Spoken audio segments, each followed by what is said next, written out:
Hi, everybody. I'm Jean Chatzky, and welcome to Your Money Map, sponsored by the Alliance for Lifetime Income. Very happy to have all of you joining us today, whether you are coming in from LinkedIn or from Facebook. As always, we are going to have an open-ended conversation where you are welcome to comment. You are welcome to ask your questions. I'll weave them into the conversation. You can do that in the comments section, and we'll bring them in live. This conversation has a formal title: Policy Changes Impacting Retirement Planning, but I'm choosing to call it Revenge of the Nerds because my guest, Michael Kitces, the head of planning strategy at Buckingham Strategic Partners, calls himself the head nerd at his firm, Financial Kitces Financial Planning. Michael is in addition to his role with Buckingham Strategic Partners, he is the publisher of the financial planning blog called the Nerd's Eye View, which he publishes through his website, kitces.com. He's also the co-founder of many organizations, including the XY Planning Network, Advice Pay, FP Pathfinder, and more. You have undoubtedly read him in the Wall Street Journal and Business Week, or seen him on CNBC or NBC Nightly News. Michael, we've been trying to do this for a long time to have this conversation. It is such a pleasure to welcome you here today. Thank you so much for being with me. Thank you, Jean. Appreciate the opportunity. I know we've gone back and forth a few times trying to make it work, so here we are. We get to nerd out on financial planning, retirement planning for a little while. Exactly, and we get to talk policy, and it's a very interesting time, I think, to talk policy because there are a lot of balls that are up in the air right now as we head toward the end of the year, and we think about all of the things that are in motion in Washington. Yes. What do we need in particular to keep our eyes on right now? So I think the biggest challenge and planning opportunity right now is just the constantly evolving question of what is happening with the tax legislation. Is the Build Back Better legislation happening or not happening? Is it happening before the end of the year? Is it going to happen after the end of the year? It seems like at this season, literally it depends on what hour you're looking at the news about what the status is. And worth noting, that's not an unusual thing in just the world of tax planning and tax policy, particularly over the past couple of years. A lot of tax legislation over the past decade has gotten passed in December when Congress comes back for their final session. So we see a lot of things that get passed December 20th, December 23rd, December 27th. A couple of years ago, they actually signed it an hour before midnight on New Year's Eve, and the president didn't get it until January 1st and signed it retroactively. So for better or worse, we kind of have this up in the air. It's happening, it's not, it's on, it's not. But I guess fortunately and unfortunately, it matters because some of the provisions in the law would actually change things potentially or sort of retroactively or holistically for the whole of this year, even though this year's almost over, which means it impacts us in tax planning right up to the finish line of the end of the year. So getting specific, what do we actually think will happen? I mean, when we look at what is on the chopping block as far as tools that people have been used to being able to rely on in their financial lives and in their financial planning, what are the things that you are keeping your eye on right now? So there are three big ones that we're really watching with sort of some practical planning stuff to be thinking about and dealing with as we get into the end of the year. Number one is the legislation does have a proposal that effectively would kill the so-called backdoor Roth, where we make we maybe have too much income to contribute to a Roth IRA, so we contribute to a traditional IRA and then we convert it shortly thereafter. And since there right now no income limits on IRA contributions, no income limits on Roth conversions, if you make too much to put money into a Roth, you could do this two-step backdoor process into a traditional and convert. And that's now on the table to go away.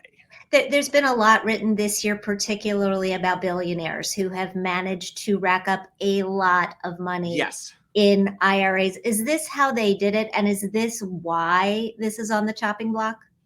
Yes and no.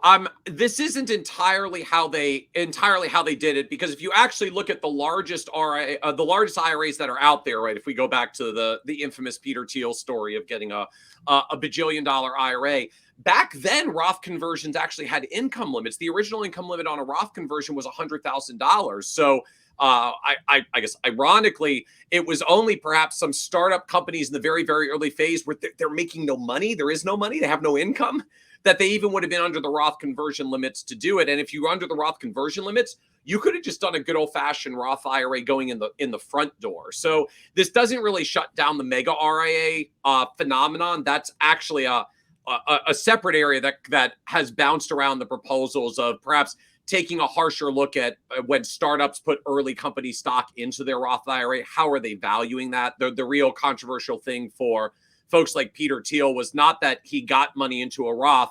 It's that he put shares of a startup into a Roth, claimed that since this is a startup company that doesn't have any money left, the shares are only worth like 0.01 cents.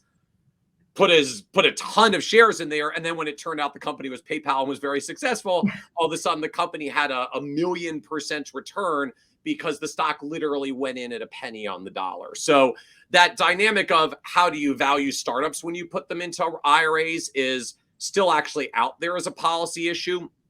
But the crackdown on backdoors, frankly, is just a little bit more direct. It is Congress at the end of the day saying, look, if we wanted you to put money into an IRA with higher income, we would just have no income limits on Roths. Mm-hmm. What's actually happened over the years, so if you go back 20 years, originally when we put Roths in place the first time, there was an income limit on contributing, and there was an income limit on converting. And the conversion limit was even lower than the income limit. So there was no way you could get money into a Roth if you were higher income. As part of the Pension Protection Act in 2006, we changed the rules effective for the past decade and said, we're going to get rid of the conversion limits. So anybody, regardless of income, can convert. And frankly, it was one of those things that Washington does sometimes, and how the sausage is made. When they open the doors for Roth conversions, a lot of people who might not have taken money out of their IRA for 20 or 30 years said, I'm going to convert it into a tax-free Roth. And when you convert it, you have to pay taxes to Uncle Sam at the time, which means when they were doing legislation 10 and 15 years ago and trying to what's known to score the legislation, how much does this bring into the federal government or cost the federal government over 10 years? It scored well to open up Roth conversions because it took people who wouldn't have taken their money out for 20 or 30 years and convinced them, or at least incentivized them, give them the opportunity to convert some dollars earlier, which made the money show up over the next 10 years and brought some dollars forward. So it actually helped sort of federal government projections over the past 10 years. And that's part of what the economic incentive was to do it. But we've run that course now. Now we just live in a world where we had income limits. We sort of created this intentional/accidental loophole that even though we've got income limits on income limits on contributions, you could still convert and get money in there indirectly. And so to me, ultimately, this is Congress just coming back and saying, let's close the loophole we accidentally opened for the past 10 years and get back to the way things were, which is just, if you're making too much money to be able to contribute to a Roth, you shouldn't be able to get there by the back door either. By the back doorway, but they're not taking Roth conversions wholesale off the table. So you can still convert in some cases. Absolutely. It'll still effectively be open season for converting. The only limitation that's getting put in place, and I guess to Congress's credit, they were they actually came at this with a surgical knife and not a sledgehammer, from a technical policy terms, right? They came at this very precisely. The real issue was folks who put money into an IRA that's not deductible and then convert it to a Roth. And since it's not deductible money going in, it wasn't taxable when it was converted. And it was kind of a free pathway to get over to a Roth. And that's the version that they're trying to shut down with a very simple provision that simply says, if you have after-tax dollars in an IRA, those can't be converted. The only part you can convert is the pre-tax money. because Uncle Sam still gets a swing at that. So they're happy to take a swing what they can still take a swing at. So Roth conversions remain on the table for a small dollar amount or a large dollar amount, or those who want to convert everything they've ever put in IRAs into Roths. All of that remains on the table. The only part that gets shut down is the part that very specifically was how backdoors typically operated, which was non-deductible contributions into an IRA because they get limited if you're an active participant and earn too much. Non-deductible contributions into an IRA that get converted into a Roth, that's what's getting shut down. They're shutting it down both across IRAs and across 401ks. So the so-called mega backdoor Roth, where you did this in a 401k plan, gets its door shut for the same reason. So for all of the retirement savers who are listening, and I assume that's pretty much everyone out there, except potentially for those people who are already in retirement, what strategy does this inspire right now? What should we be doing to either take advantage of our last gasp at a backdoor, or in terms of looking at our new contributions? And can you answer that question as far as people who have 401k money as well, and potentially Roth 401k money? So here's what we look at. There's sort of two issues that you got to deal with. One is if you're still looking at doing your end of year contributions, and the other is what do you do with all the existing IRA and 401k dollars you may have. So if you're one of those folks that has been doing backdoor Roths, your window's now. Like your window's now. The proposal would limit Roth conversions of after-tax dollars effective January 1st of 2022. So if you get your IRA dollars in now and you do your conversion before the end of the year, you can get in under the wire. Once you get past the end of the year, you can still convert. You can still contribute to an IRA. You can always put your dollars in if you're eligible. We get until tax filing deadline. But that ability to convert the after-tax dollars goes away. So you might be able to do your IRA contribution until April. If you were going to do a backdoor version, though, you have to get it done before the end of the year. And even if Build Back Better ultimately gets delayed, right, there's still some discussion about whether legislation gets done this year into next year. If it gets done into next year, there's still a very high likelihood that they're simply going to say, hey, we got the legislation done in January, and we're eliminating all after-tax Roth conversions effective immediately. So even if the legislation gets delayed, I would probably not wait on doing this. It's still very high likelihood that it gets passed. It's very likely this provision's in there. Backdoor Roths are at best on death's doorstep, even if the legislation doesn't actually get signed in the next 2 weeks to definitively make that the case. Okay. Or the broader subset of people who maybe have after-tax dollars in existing retirement accounts. They're not doing ongoing backdoor Roths, or maybe they've already done it for this year and they're done, but they're just looking at their accounts overall. Because after-tax dollar conversions still are at risk for going away next year, that means any after-tax dollars we've got in the IRA right now that we want to convert, now is the time. Like the window is closing, and it's a very appealing conversion because at the end of the day, any money that's after-tax going in, you get to convert to a Roth tax-free. So it's a tax-free conversion, and it's tax-free for every dollar of growth thereafter. It's just kind of a free tax-free conversion, but you have to do it before the end of the year. The messiness for this that you have to be careful of is what's known as the IRA aggregation rule. Oh boy. There's a long explanation to this. So I'll say Google IRA aggregation rule if you want to go a little bit further down the rabbit hole. But the gist is, if you've got an IRA or 401k that has a mixture of dollars, which is usually how it turns out, like we put some after tax in, but we put some pre-tax in, and money's grown over time, and there's a mixture of different buckets. If you've got an IRA with a whole bunch of those different dollar types, if you do a conversion, you can't just yank out your after-tax dollars. You have to do a mixture of everything. It's sometimes Slot, I think, is great. He calls this the cream in the coffee rule. Like once you pour some cream into your coffee, there's no way to pour that coffee cup that separates the cream and the coffee. Every time you pour, you get a little bit of share of each. So if you just want to pour out the after-tax dollars, you're limited under the IRA aggregation rule. The only workaround for it is rolling your pre-tax dollars into a 401k plan. If you have a 401k plan that allows roll-ins, and then convert the rest, which is a little bit difficult to do by the end of the year here. But if you want to jump on it, there are some workarounds for it if you've got the dollars in an IRA. And let me just say to anybody who's listening, who's thinking, oh my gosh, my window is running out, I have to do this immediately. The time to call your financial advisor is right now, Yeah. because they are busy. They are hearing this from all of their clients, This is what we're doing in our firm right now with right? clients. Absolutely. And This is the so, end of your conversation. so if you want to get in line, you want to get in line right now because your window is running out. Interestingly, I mean, you point out that Roth is not always the way to go. We tend to think of a Roth as, for retirement savers, the gift that keeps on giving. And yet for some earners, your point is that they're not necessarily the best deal.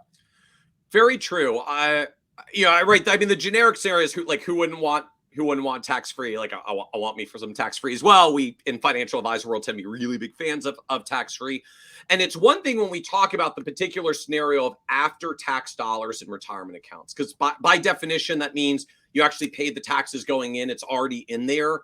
Why not get it converted to tax free? So we can work around the IRA aggregation rule. If you got it in 401k plans, you can look at in-plan conversions. You can try to draw dollars out and split them. There's some rules around how to do that and drawing it out of 401ks. But that's specifically when you've got after-tax dollars in there. So you already paid the taxes. For most people, that's actually not the bulk of their retirement accounts, if only because contributions of after-tax are usually quite limited. Most retirement accounts are good old-fashioned pre-tax dollars. We got a deduction going in, and either when you take it out or when you convert it, you have to pay Uncle Sam. So ideally, we convert it because we think that paying the tax bill now is better than having it grow and pay the tax bill later. The problem is that's actually often not the case just in the real world. I mean, we deal with this a lot sitting across from clients. And at the end of the day, particularly those who are making the most dollars, who frankly I find we tend to dislike taxes the most because they're paying a lot of them and it hurts a lot. If your income is at its peak and you're paying a lot in taxes and are thinking, I just want to get to a tax-free world so I don't keep getting killed on taxes. Problem is, your high income years is the worst possible time to create a Roth account in the first place. Because essentially what you're saying is, since my taxes are so high now, I'm going to give Uncle Sam a piece of it at my highest tax rates. That's a terrible time to do a Roth. What we would counsel instead and go through very often with clients, like, if we're going to stick it to Uncle Sam, let's get as much pre-tax dollars into your retirement account during your peak income years when literally you got like the biggest tax deduction because your rates are the highest.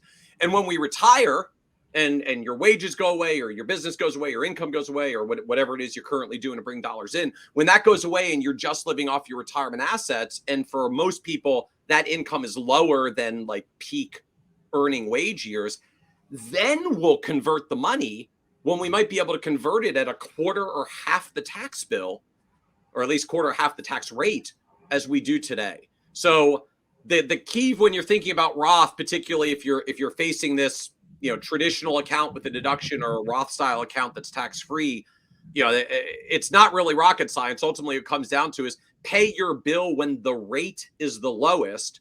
So if your rates are low now, younger folks getting started with careers, Roths are wonderful, right? Like, let's get it tax-free now while we're still getting our career going. And by the time we build wealth, it'll be tax-free wealth. But if you're at higher income levels and perhaps particularly unhappy about the taxes that you're paying, the best thing you can do is get a deduction now, a good old-fashioned traditional retirement account or 401k deduction, and convert it later when your income situation changes, when you retire, when the rate comes down. And that's when you can pull the trigger on either drawing the money out or converting it.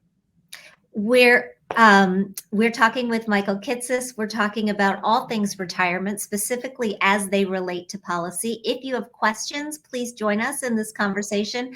Happy to answer them. There are a couple of additional proposals on the table that we think may have enough steam to carry them through the end of the year. One regarding crypto, the other regarding the SALT deduction. Can we briefly talk about those and who they're meaningful for?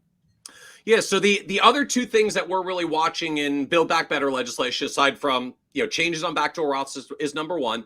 Number two is a change in the crypto taxation rules, and specifically what happens if your crypto investment has losses. Now, granted, a lot of crypto has been up this year, so a lot more gains than losses. But If you picked one that maybe didn't go so well and had losses, there's a longstanding strategy out there known as harvesting tax losses. And the idea of harvesting tax losses is you sell the thing that's down, and then you actually just go ahead and buy it back again. So if you sell it, you trigger the sale, you get the tax loss, and if you buy it back again, you can still own it and enjoy the recovery. Now, for most types of investments, this is limited under what's known as the wash sale rules. Right. That says if you sell something for a loss and then you try to buy it back within 30 days, you don't get the loss. It's a very direct, like, you can't have your cake and eat it too. If you sell it and buy it back a moment later, you can't keep the investment and get the loss. Like, if you kept the investment, you don't get the loss yet. You got to choose one or the other. So the wash sale rules impose this 30-day window that says if you sell for a loss, you can't buy the thing back within 30 days. For the past several years, though, crypto was so new and breaking out onto the scene, the IRS hadn't figured out how to handle it yet and whether they could treat it as an investment that's subject to wash sales or not. So the clarification and rule change that we're getting Build Back Better is crypto losses starting in 2022 would be subject to the wash sale rule. So what that means, simply put, is if you've got crypto investments that actually have losses, you have an opportunity before the end of the year, sell it to get the loss, buy it back immediately thereafter. So you've still got it. You can do that and claim the loss, but you're going to lose that going forward. It's just not going to be an option on the table. For better or worse, if you lose money, you got to actually sell it and accept your loss and move on if you want to get the tax loss. It's what happens when crypto grows up, right? It gets subject to the same sorts of rules as Congratulations. One of the side benefits of going mainstream is the IRS says, like, oh, all right, we got to get in there now as well. Okay. All right. And then there's the SALT tax deduction. Yes. First of all, I mean, I'm very familiar with it. I just moved out of New York, where SALT is a big deal, state and local taxes. What rule change is on the books or potentially coming our way? Yeah. So there's sort of a two-layered piece for this. So as you said, SALT deductions is state and local taxes. So it's one of the itemized deductions that we get. For most people, it's one of the biggest itemized deductions that we get. So there's sort of a big three right now that's out there. Our state and local sales taxes, our mortgages, and our charitable deductions. Usually those are the big itemized deductions. Sometimes if we unfortunately have poor health, medical expenses can show up in there. And there's a limit for itemizing our deductions. You have to get to a certain level of total itemized deductions to actually be able to do this. In general, it's about $25,000 for married couples, half that for single folks. So the challenge of SALT over the past few years has been twofold. One, we used to have this deduction that say if you pay a lot to your state and local entities, you could deduct it for federal purposes, and we lost the deduction. The second challenge, though, that went with it is when SALT got capped at $10,000, for a lot of people, that actually made it hard to itemize anything. Because then our big three were SALT, mortgage, and charitable. And so if you didn't have a house with a mortgage, you were renting or you had paid it off, if you didn't do a lot of charitable deductions, it was hard to even get to the point of itemizing deductions, which essentially means if you don't get a big SALT deduction, you get no tax benefits for your charitable giving either. It became a double whammy. So the potential now on the table is we may be at least raising the SALT cap, if not getting rid of it, either going back to a world where you get all the deduction for SALT, or maybe just put a much higher cap. There's numbers throwing around anywhere from $40,000 to $70,000, which would allow almost everybody to be getting SALT deductions, except really, really high income folks. So if that comes back, if you're in a high tax rate state, just good news, you're going to find more deductions come on the table. And that might even be done retroactively for this year. So if you were paying taxes all year, you'll find out at the end of the year that it might have been deductible. The second reason why the return of SALT matters, though, is if SALT comes back, a lot of other deductions become more relevant because it helps a lot of people get over the line to be able to itemize in the first place. And once you're itemizing, a lot of other expenses that might have only be incrementally deductible start becoming more valuable. And just the big one we see in practice is charitable giving suddenly comes in over the line. And that might not even just be charitable giving in cash. That's all of us who are purging our houses of extra things because we've been stuck at home in a pandemic with nothing else to do but declutter a little bit. Goodwill has been overflowing with donations for the past 2 years. But those are donations that show up in the itemized deduction area that we may not actually get a benefit for if we don't have enough total deductions to get over the threshold.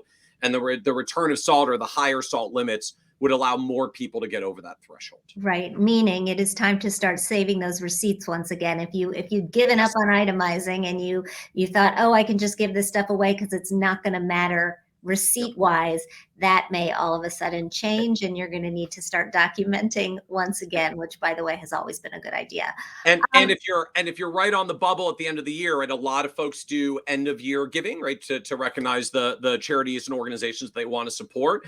If the SALT deduction is literally your question about whether you end out over or not on the itemized deduction line, it will really pay for you to maybe hold on those deductions, hold on those donations for, well, at least another couple of days. We're very close to the end of the year anyways, and see if the legislation is passing, because if it passes this year and SALT comes back for 2021, your charitable deductions become worth more in 2021. If we don't get over the line, you may want to hold on to some of those charitable giving and, just do it on January 2nd. Still, we'll call it end of year giving, but do it on January 2nd because you actually want the donation to happen in 2022. If it turns out that the legislation gets pushed past the end of the year and 2022 becomes the year that higher SALT limits come back. Or if it doesn't come back, sometimes people employ a strategy called bunching, right? Yep. Or clumping, where they try to lump their big deductions in to a single year. So you might do January giving and December giving rather than December and December, so you can count it both as one single year. Absolutely. And for anybody that supports some organizations on an ongoing basis, right, you have certain charities that you give to every year and have a plan to give to them every year.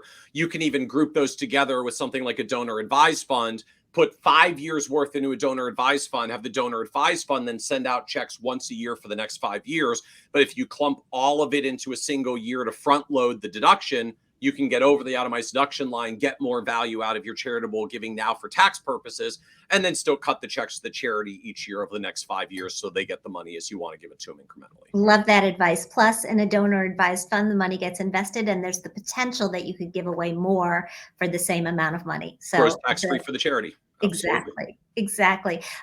Let's switch gears here, Michael, and talk a little bit about retirement and what has the impact of the pandemic been on retirement. I've read a lot of stories, especially in the last couple of weeks, about the continuation of the Great Resignation and how in many cases it's not actually that people are resigning, it's that they're leaving the workforce, not necessarily even through their own choice.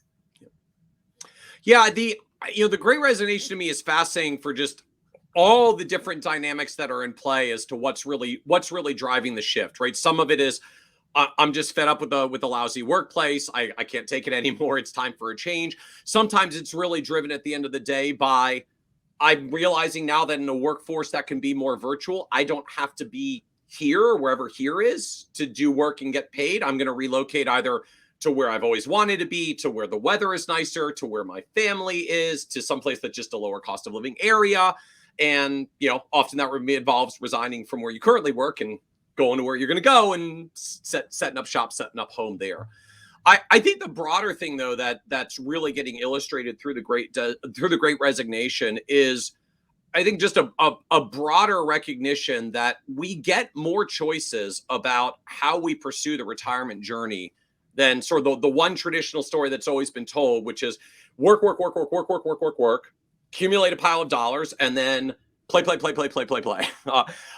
And like you're all in on work until you generate your nest egg, and then once you get there, you've got the money, you drop the news to your boss, you're out of here and never working again, and you can live the retirement life of leisure with the Adirondack chairs and the beach and all that great stuff that our industry likes to put out there.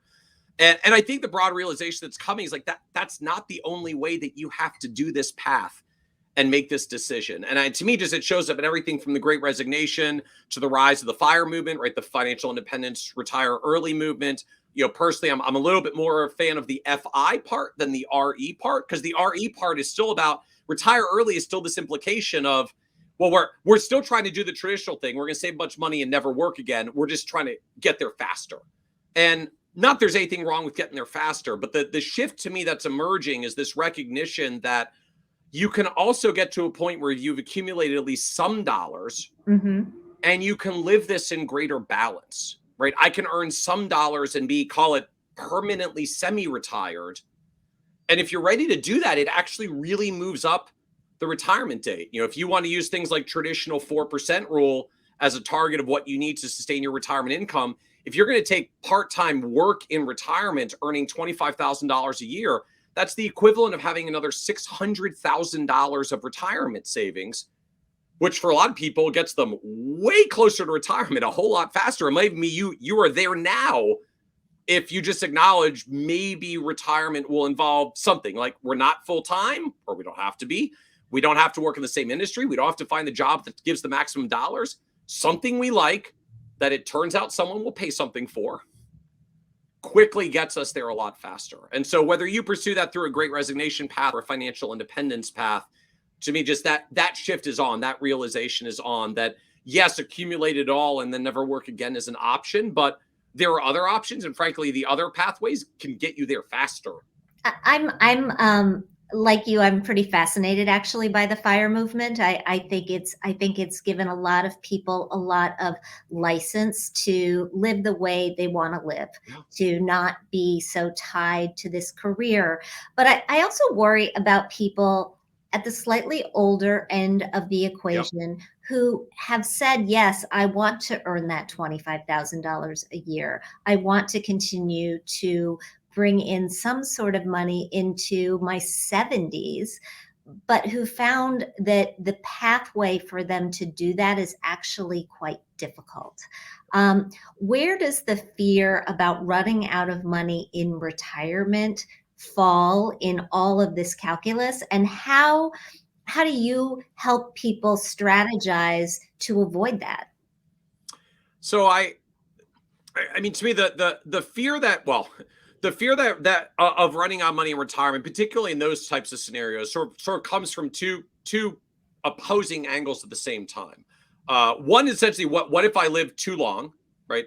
Nice problem to have in the theoretical sense, but no joke. What if all the medical advances keep going? You're like, good news, you can keep working until you're 70. Bad news, you're going to live to be 105, which actually means you still have to fund 30 plus years in retirement, which means you actually still need a pretty big nest egg, right? Just the nest egg's driven by how long that retirement goes. So if we get healthier and we work later, but we also live even longer than our parents and grandparents did, we've still got this issue of what happens if I potentially outlive my money because I live so long.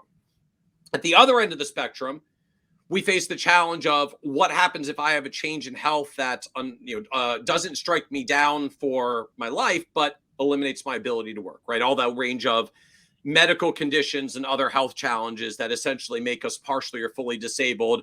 I'm still here on this earth. I would like to do things to enjoy my life, but I can't work, or I can't do it. Meaningful income, which means that whole work part of the time and fund the rest with my nest egg doesn't work if a health condition knocks out the work part of the time pillar.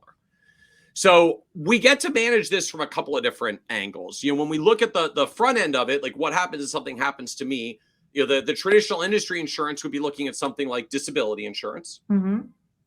And putting disability insurance in place, which for anybody who's ever bought disability insurance is kind of horrifically expensive. And I don't mean to say that to knock the disability insurance industry. I mean, we work on this with clients, but just you have to acknowledge it's very expensive. And just because at the end of the day, right, the reality is if we die, I mean, we might own $1 million of life insurance. The insurance company pays out $1 million. It's a big check.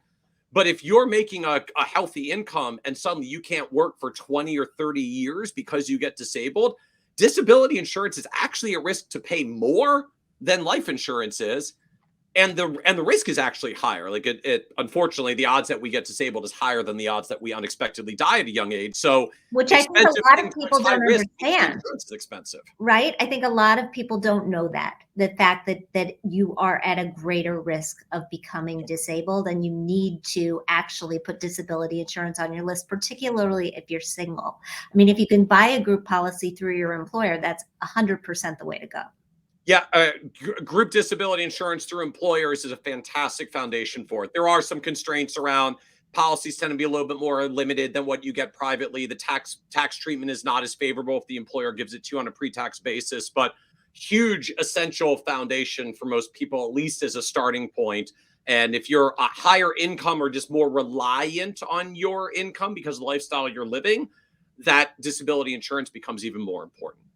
The second option for that pathway kind of takes us back to a version of traditional retirement, which is just the goal becomes getting enough savings in place that you get to the point of, we'll call it financial independence again, like the FI part of FIRE, or as I just like to think about it, we try to get to the work optional phase as quickly as we can. Not the no work phase, if only because, maybe here's my work optional lifestyle. Here's the lifestyle I'd like to live. I'm going to bridge this gap by continuing to do some part-time work in retirement, or whatever it is I want to do, second career, new business, whatever it is.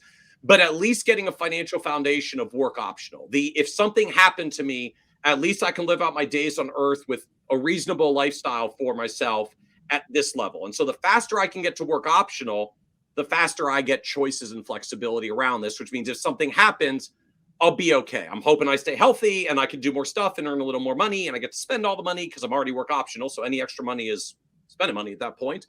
I'd like to get to the work optional phase and fund my lifestyle with my work optional work. But the faster we get to work optional, the faster we get to the point we don't need disability insurance. Once we're at work optional, and by the way, I think that should be the title of your next book, because I think it would sell a lot of copies, particularly in this environment. Stamp it here. This is where we said it first. The book originated right here. Once we get to work optional, the real risk is that your expenses go up. Right? That you've gone through your 50s, you've paid off the mortgage, the kids are out of the house, your expenses have fallen off, as they often do in your 60s and 70s. And then you hit your 80s, and all of a sudden you're seeing every doctor in the practice, right? Your healthcare expenses just shoot sky high, and all of a sudden you can't handle them. So what's the solution there?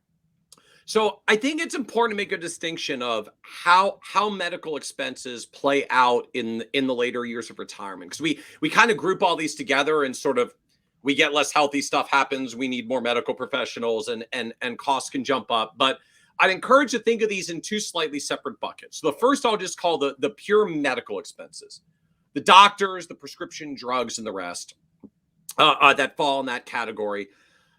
On a relative basis, those expenses absolutely go up in the later years. Just we have more prescriptions, we have more doctor's visits, all the things that you noted. But relative to total household spending, the pure medical expenses are often not as big of a spike as most people anticipate. And the reason, simply put, is Medicare actually does a pretty decent job of tamping down just how high that upside is. Vanguard actually did a great study on this a couple of years ago, looking at different levels of medical utilization and retirement. And what you see is, particularly for those that kind of get the foundation in place, which is Medicare Part B, Part A and Part B, which we sort of get by default, a Part D prescription drug plan, and for a lot of people, a Medigap supplemental policy that fills even some of the gaps on top of that. That may cost you a few $100s a month in retirement, which is not trivial. Right. But once you get, and per person, so ×2 for a married couple, but once you get there, the variability in medical expenses for most people in retirement is literally down to a few $1,000s a year. You see numbers like relatively healthy folks end out with $1,000 or $2,000 of additional expenses. Those with some health complications end up with $4,000 or $5,000, and the subset who are very unhealthy may end out with $10,000 of additional medical expenses. Now, I don't want to be dismissive of $10,000 of additional medical expenses, but like a lot of us pay more than that in health insurance for our family now, and then we have more than that just in a deductible to even use the health insurance for our family. Right. Like that's actually still cheaper than what we actually deal with in our working years. Medicare actually cuts that variability down quite a bit. So if you're in a household that's living on Social Security at $2,000 or $3,000 a month for almost all of your retirement income, $5,000 and $10,000 swings are still a really big impact. If you've saved a little bit more on top of that, and your retirement lifestyle is a little bit higher, and you've got a few $100,000 saved for retirement, or perhaps higher from there, the variability of medical expenses is actually not the biggest driver in the later years. You do have to plan for Part B, Part D, and you often Medigap supplemental insurance, but it really actually tamps down the range. It turns into a very plannable expense. The unplannable part is essentially nursing homes. Mm-hmm. It's those chronically ill conditions where either where essentially we can't live on our own. So either the home health care thing gets started in the home with nurses and attendants and other people who come in, or we end out in some kind of retirement facility that helps. So, adult daycare facilities and nursing homes and the whole spectrum along that, where you can quickly sprout up to costs that are $100 a day, $150 a day, $200 a day, $250 a day, which when you multiply it out in a month, like now we're not talking about medical expenses that were $5,000 higher for the year. We're talking about long-term care expenses that could be $7,000 to $10,000 higher per month. Which is why I'm sure that one of the questions you get asked most often is the question I get asked most often, which is how do you plan for that? How do you, in this time where long-term care insurance is expensive and getting more so, and fewer people seem to be selling it every single year, is there a workaround to plan for that? So, no question, it's expensive, which means sometimes we kind of get stuck between a rock and a hard place. Right, just practically speaking, there's a couple of options for how this usually plays out. So, option one, as you noted, is I'll call it good old fashioned traditional long term care insurance. It is fairly expensive. So is the thing that it insures. Right, it's kind of the other version of the disability insurance. Right, some insurer out there is wondering, like, are you going to be the person that has Alzheimer's and needs $100,000 a year for the next 10 years?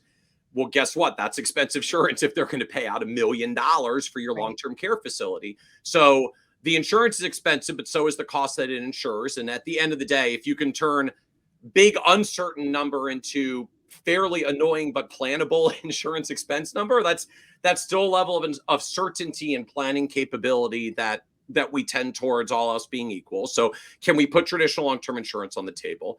The second option for a lot of people is we start creating our personal reserves, right? We tie out a mentally earmark, or sometimes literally create a separate account for retirement funds that are the break in case of emergency funds. Frankly, for some people, just the equity in their home kind of becomes the last resort reserve. We usually don't tap that for retirement expenses, but we know in the last resort is out there.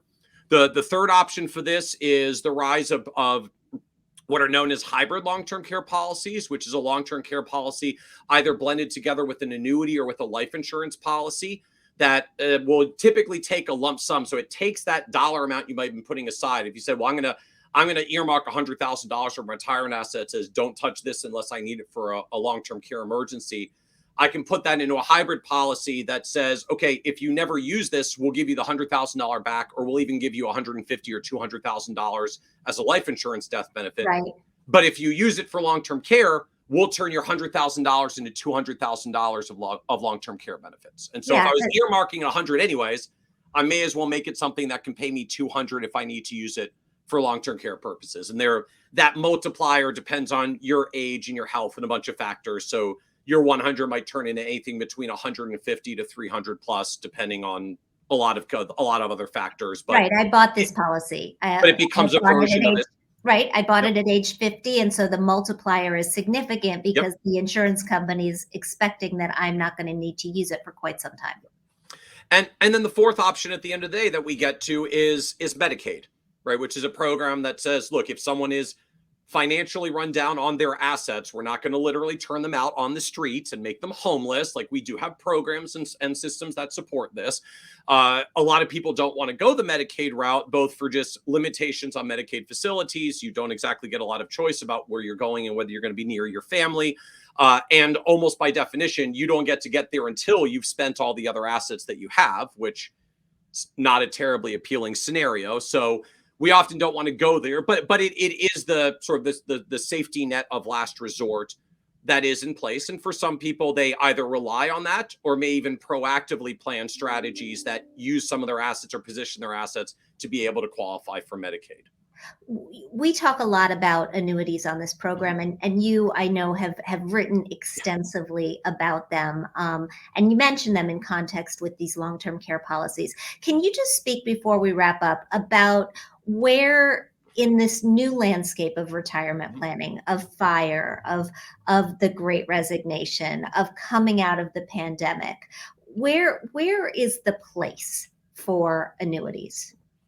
So to me, well, so annuities is a tough one just because it means a lot of different things. Just it actually describes a really wide range of products that get used for a lot of different circumstances. But in the context of the conversation here, so we were saying there's kind of this double-edged challenge around retirement. What happens if I was planning to be working for a while and then I can't? So we get into disability insurance or getting to the work optional fund as quickly as we can. And what happens if we live way longer than we expected? And particularly if we live way past the years in which we can supplement with working, because then I just nest egg's the only option left at that point. And I got this risk that I don't know how much I need in the nest egg, so I don't know how long I'm going to live. And if I live too long, I deplete the nest egg and I've got challenges. So that to me is the purest scenario in which annuities were built to solve problems. Like just the original framework for annuities is I give the insurance company some money, a big check, and in exchange, they give me monthly checks for life that I cannot outlive, like contractually cannot outlive. You live to be 130 years, they are going to keep paying the check because that's the contractual commitment. And so it becomes a check you cannot outlive. Now, there is still a limitation to that, which is if you go and get a quote for an annuity, if they got to guarantee your income for life, no matter how long you live, may not necessarily be the best payout relative to other opportunities to grow and invest our money. But I don't know how long I'm growing investing my money for. When I buy an annuity, I don't have to solve that question. And so we all weigh that sort of growth opportunity versus certainty trade-off in our own ways. And for the people that err towards the certainty scenario, that to me becomes the purest, most straightforward case for looking at an annuity. And for those who want to do it in, we'll call it like a slightly more hedged manner, there is a version of these annuities coming out that are often called longevity annuities. And the idea of a longevity annuity is I pay in some dollars for now, but instead of putting in money and getting checks for life, I put in money now, but the checks don't start until I turn 85. So if anything happens to me in the next 10 or 20 years or 30 or 40, whenever you buy this, you don't get any money at all. Your money's gone. If you live to 85, though, you get checks that might literally be 5 times the size of what you would have gotten with a traditional annuity. And you can get a check 5 times the size for potentially 1/5 the contribution or less. So way less dollars in, way more magnified on the other end, more risk along the way. But if I only have to do it with 10 or 20% of my money, and I almost by definition say, if I live past 85, I'm set. Like I got giant checks that come then. So all I got to do is get my money from here to 85. That's actually a much easier retirement challenge to manage. So I'm a big fan of looking at longevity annuities as a way to fill that sort of long end tail of, I don't need to deal with what happens if I live to 85. I can save for that. I need to deal with what happens if I live to 120, and longevity annuities fit particularly well in that bucket. One last question, and then I absolutely will wrap. This is from Maggie, who's a CPA and a CFP, and I can tell from an earlier comment, a big fan of yours. The Wall Street Journal just printed that the Fed is leaning toward 3 prime rate hikes in 2022. What are your thoughts about how and where it will initially impact? So, first and most straightforward, our bank accounts actually start paying something again. I'm not that old, but I still remember when I got 6% in my money market, which just almost seems comical by today's standards. Like, can you imagine getting 5.5 to 6% just by having your money sit in actual cash in your bank account? So we're not getting back there anytime soon, but just seeing cash give a little something helps. But interest rates ripple through the entire system. So the good news, frankly, from the context of a lot of this conversation is interest rates start to rise. Not only does cash pay a little more, but then bonds pay a little more. When bonds pay a little bit more, a lot of insurance gets better priced. And not just in the context of things like annuities, but disability insurance, long-term care insurance, longevity annuities, even good old-fashioned life insurance. Insurance companies at the end of the day have a pretty simple model.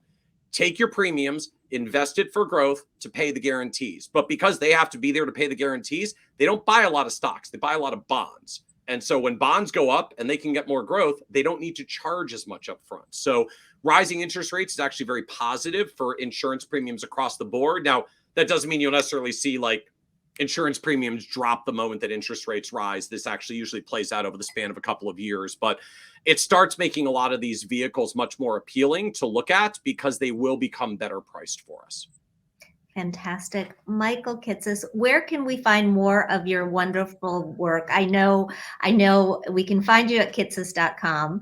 But are there specific things that you would have us look at or subscribe to along the way?